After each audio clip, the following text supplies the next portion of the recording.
Au commencement, Dieu créa le ciel et la terre. Or la terre était vide et vague. Les ténèbres couvraient l'abîme, et un souffle de Dieu agitait la surface des eaux. Dieu dit que la lumière soit, et la lumière fut. Dieu vit que la lumière était bonne, et Dieu sépara la lumière et les ténèbres. Dieu appela la lumière jour, et les ténèbres nuit. Il y eut un soir, et il y eut un matin. Premier jour. Dieu dit qu'il y ait un firmament au milieu des eaux, et qu'il sépare les eaux d'avec les eaux. Et il en fut ainsi. Dieu fit le firmament qui sépara les eaux qui sont sous le firmament d'avec les eaux qui sont au-dessus du firmament, et Dieu appela le firmament ciel. Il y eut un soir, et il y eut un matin. Deuxième jour. Dieu dit que les eaux qui sont sous le ciel s'amassent en un seul endroit, et qu'apparaisse le continent. Et il en fut ainsi.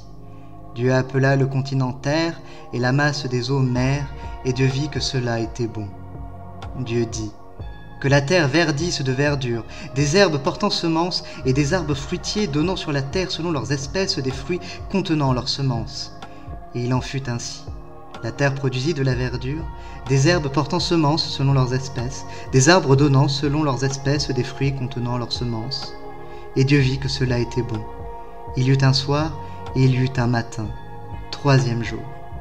Dieu dit qu'il y ait des luminaires au firmament du ciel pour séparer le jour et la nuit, qu'ils servent de signes tant pour les fêtes que pour les jours et les années, qu'ils soient des luminaires au firmament du ciel pour éclairer la terre. Et il en fut ainsi. Dieu fit les deux luminaires majeurs, le grand luminaire comme puissance du jour, et le petit luminaire comme puissance de la nuit, et les étoiles.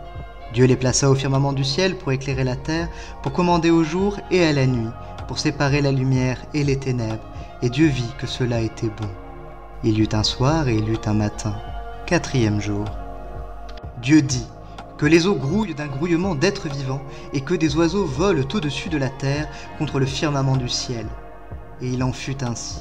Dieu créa les grands monstres marins et tous les êtres vivants qui glissent. Les eaux les firent grouiller selon leur espèce, et toute la gent ailée selon son espèce.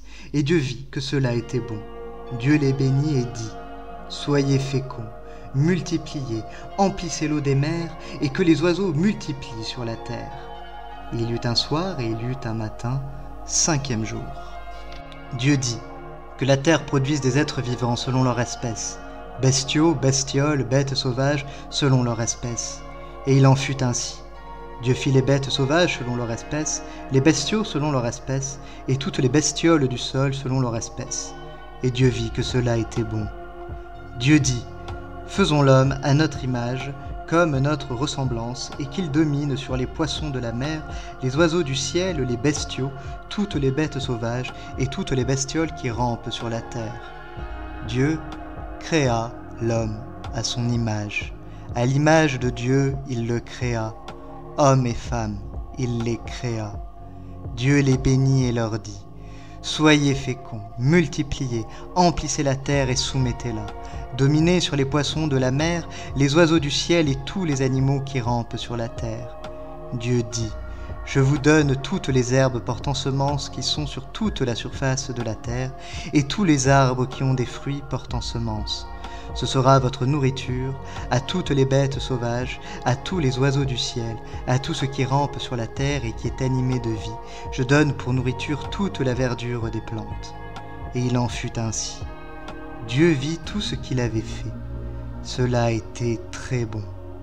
Il y eut un soir et il y eut un matin. Sixième jour. Ainsi furent achevés le ciel et la terre avec toute leur armée. Au septième jour, Dieu avait terminé tout l'ouvrage qu'il avait fait, et le septième jour, il chôma après tout l'ouvrage qu'il avait fait. Dieu bénit le septième jour et le sanctifia, car il avait chômé après tout son ouvrage de création. Telle fut l'histoire du ciel et de la terre quand ils furent créés.